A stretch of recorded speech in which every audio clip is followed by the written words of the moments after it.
Le guide des égarés de Maïmonide, troisième partie, chapitre 32, suite. C'est pourquoi Dieu laissa subsister ces différentes espèces de cultes. Mais au lieu d'être rendus à des objets créés et à des choses imaginaires sans réalité, il les a transférés à son nom et nous a ordonné de les exercer envers lui-même. Il nous ordonna donc de lui bâtir un temple, qu'il me fasse un sanctuaire. Exode 25, 8. D'élever l'autel en son nom. Tu me feras un autel de terre. Chapitre 20, verset 21. D'offrir les sacrifices à lui. Lorsqu'un homme d'entre vous offrira un sacrifice à l'Éternel. Lévitique 1, 2. De se prosterner devant lui et de brûler de l'encens devant lui. Il défendit de faire aucune de ces actions pour un autre que lui. Celui qui sacrifie au Dieu sera anathématisé. Exode 22, 19. Car tu ne dois pas te prosterner devant un autre Dieu. Exode 34, 14. Il destina des prêtres pour le service du sanctuaire en disant « Ils serviront de prêtres à moi ». Exode 28, 41. Et comme ils étaient occupés du temple et de ses sacrifices, il fallait nécessairement leur fixer des revenus qui puissent leur suffire et qu'on appelle les droits des Lévites et des prêtres.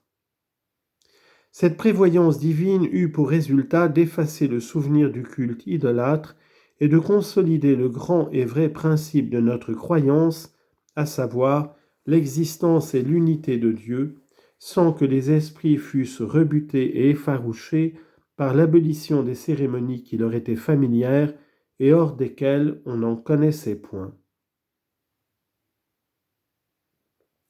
Je sais que de prime abord ton esprit se refusera à admettre cette idée et que tu en éprouveras de la répugnance. Tu m'adresseras mentalement ces questions, comment supposer des préceptes, des défenses, des actes importants, minutieusement exposés, prescrits pour des époques fixes, et qui pourtant n'auraient pas leur but en eux-mêmes, mais dans autre chose, comme si ce n'était là qu'un expédient imaginé par Dieu pour arriver à son but principal. Qu'est-ce donc qui l'empêchait de nous révéler directement ce qui était son but principal et de nous rendre capables de concevoir ce but sans avoir besoin de ces moyens que tu supposes n'être qu'un but secondaire? Mais écoute la réponse que j'ai à te donner. Elle ôtera de ton cœur cette inquiétude et te manifestera la vérité de ce que je t'ai fait observer. En effet, le texte même du Pentateuque nous présente quelque chose d'analogue en disant « Dieu ne les conduisit pas par le chemin du pays des Philistins, quoique celui-ci fût rapproché. Et Dieu fit tourner le peuple du côté du désert vers la mer de Souf. » Exode chapitre 13, versets 17 et 18. De même donc que Dieu, dans la crainte d'un obstacle que leur corps naturellement n'aurait pu vaincre, les fit dévier du chemin direct qu'on avait eu d'abord en vue vers un autre chemin, afin que le but principal fût atteint, de même craignant de leur révéler directement ce que l'âme naturellement n'aurait pu concevoir, il leur prescrivit ces lois dont nous avons parlé, afin que le but principal fût atteint, à savoir la conception du vrai Dieu et l'abolition de l'idolâtrie. En effet, de même qu'il n'est pas dans la nature de l'homme qu'après avoir été élevé dans un travail servile, celui de l'argile, des briques, etc., il aille subitement laver la souillure de ses mains et combattre tout à coup les descendants d'Anak. De même, il n'est pas dans sa nature qu'après avoir été élevé dans des espèces très variées de cultes et dans des pratiques habituelles, avec lesquelles les esprits se familiarisent tellement qu'elles deviennent en quelque sorte une notion première, il n'est pas dans sa nature, dis-je, qu'il les abandonne tout à coup. D'une part donc Dieu usa de prévoyance en faisant errer ces hommes dans le désert jusqu'à ce qu'ils fussent devenus vaillants, car on sait que la vie du désert et les privations du corps produisent la vaillance et que le contraire engendre la lâcheté. Et en outre, il naquit aussi des hommes qui n'étaient pas habitués à la bassesse et à la servitude. Tout cela se fit par les ordres divins donnés par l'intermédiaire de Moïse notre Maître. Par l'ordre de l'Éternel ils campaient, et par l'ordre de l'Éternel ils partaient. Ils observaient le commandement de l'Éternel, selon l'ordre que l'Éternel avait donné par Moïse. Nombre 9, 23. D'autre part, les lois de cette classe leur furent données par la prévoyance divine, afin qu'ils conservassent cette espèce de pratique à laquelle ils étaient habitués, et que par là pût s'affermir la foi, ce qui était le but principal. Tu demanderas en second lieu, qu'est-ce donc qui empêchait Dieu de nous révéler directement ce qui était son but principal et de nous rendre capables de concevoir ce but ? Mais on peut rétorquer contre toi cette seconde question et te dire, qu'est-ce donc qui empêchait Dieu de leur faire prendre le chemin du pays des Philistins et de les rendre capables d'aborder les guerres sans qu'il eût besoin de leur faire ce détour avec la colonne de nuée pendant le jour et la colonne de feu pendant la nuit? Exode 13, versets 21 et 22. De même, on pourrait adresser une troisième question au sujet des détails de promesses et de menaces relatives à toute la loi. Et l'on pourrait te dire, puisque le but principal et l'intention de Dieu était que nous crussions à cette loi et que nous observassions les pratiques qu'elle prescrit, pourquoi ne nous a-t-il pas donné la faculté de concevoir toujours ce but et d'agir en conséquence, plutôt que de se servir d'un moyen détourné, en nous avertissant qu'il nous récompenserait pour notre obéissance et qu'il nous punirait pour notre désobéissance? Et pourquoi réaliser toutes ces récompenses et toutes ces punitions? Car c'est là encore un moyen indirect employé à notre égard pour obtenir de nous ce qui était son but principal. Qu'est-ce donc qui l'aurait empêché de fixer en nous un penchant naturel pour accomplir les actes de piété qu'il désirait et pour répudier les péchés qu'il détestait? On peut faire à ces trois questions et à toutes les autres semblables une seule réponse générale que voici. Quoique tous les miracles consistent dans le changement de la nature d'un être quelconque d'entre les choses qui existent, Dieu ne change pourtant pas par miracle la nature des individus humains. C'est à cause de ce principe important qu'il est dit « Oh, s'ils savaient toujours ce même cœur » Deutéronome 5, 26. Voilà la raison des préceptes, des défenses, des récompenses et des peines. Nous avons déjà, dans plusieurs endroits de nos ouvrages, exposé ce principe fondamental en l'appuyant de preuves. Si nous professons ce principe, ce n'est pas que nous croyons que le changement de la nature d'un individu humain quelconque soit difficile pour Dieu. Au contraire, cela est possible et dépend de la puissance de Dieu.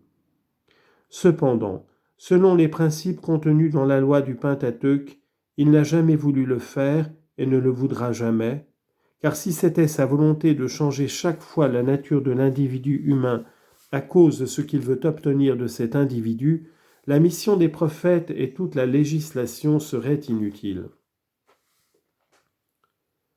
Revenant maintenant à mon sujet, je dis, comme ce genre de culte, je veux parler des sacrifices, n'avait qu'un but secondaire, tandis que les invocations, les prières et d'autres pratiques du culte se rapprochent davantage du but principal et sont nécessaires pour l'atteindre, Dieu a fait une grande différence entre les deux espèces de culte. En effet, le culte de la première espèce, je veux dire celui des sacrifices, bien qu'il s'adressât à Dieu, ne nous fut pourtant pas prescrit comme il avait été d'abord, c'est-à-dire d'offrir des sacrifices en tout lieu et en tout temps. On ne pouvait pas élever des temples partout, ni prendre pour sacrificateur le premier venu, laisser fonctionner quiconque voulait. 1 Roi 13, 33. Tout cela, au contraire, Dieu le défendit, et il établit un temple unique, à l'endroit que l'Éternel choisira. Deutéronome 12, 26. On ne pouvait pas sacrifier ailleurs. Garde-toi d'offrir des holocaustes en tout lieu où il te plaira. Deutéronome 12, 13. Et il n'y avait qu'une famille particulière qui put exercer le sacerdoce. Tout cela avait pour but de restreindre ce genre de culte et de n'en laisser subsister que ce que la sagesse divine ne jugeait pas devoir être totalement abandonné. Mais les invocations et les prières se font en tout lieu et par qui que ce soit. Il en est de même des sissites, des mezuzot, des téphilines et autres objets semblables du culte. À cause de cette idée que je t'ai révélée, on trouve souvent dans les livres des prophètes des reproches faits aux hommes sur leur grand empressement à offrir des sacrifices, et on leur déclare que ces derniers n'ont pas de but qui soit essentiel en lui-même et que Dieu n'en a pas besoin. Samuel a dit : « L'Éternel veut-il des holocaustes et des sacrifices comme il veut qu'on lui obéisse » 1 Samuel 15, 22. Isaïe dit : « À quoi me sert la multitude de vos sacrifices, dit l'Éternel » Isaïe 1, 11.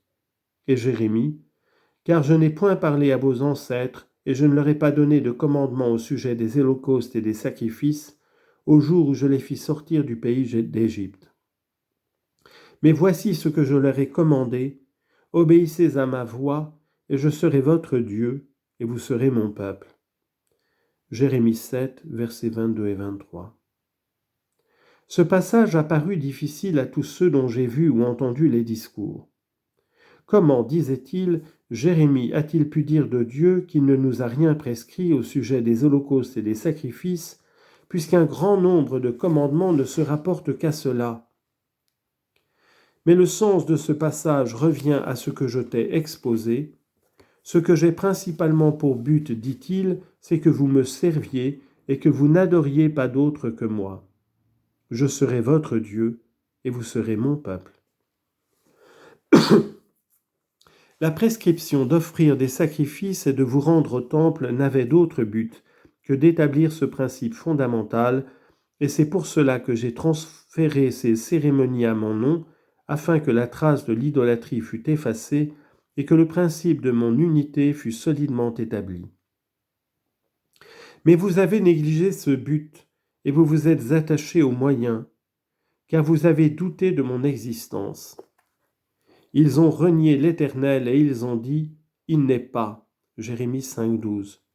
Vous vous êtes livrés à l'idolâtrie, offrir de l'encens à Baal, suivre les dieux étrangers, et pourtant vous venez dans ce temple. Jérémie 7, versets 9 et 10. Vous continuez à vous rendre au temple et à offrir les sacrifices qui ne sont pas le but qu'on avait principalement en vue. J'ai encore une autre manière d'interpréter ce verset et qui aboutit également à l'idée que nous venons d'exposer. En effet, le texte biblique et la tradition s'accordent à déclarer que dans les premières lois qui nous furent prescrites, il n'était nullement question d'holocauste et de sacrifice. Car il ne faut pas te préoccuper de l'agneau pascal d'Égypte qui avait une raison claire et manifeste, comme nous l'exposerons, et qui d'ailleurs fut prescrit en Égypte même, tandis que la législation à laquelle on fait allusion dans le verset de Jérémie concerne ce qui nous fut prescrit après la sortie d'Égypte.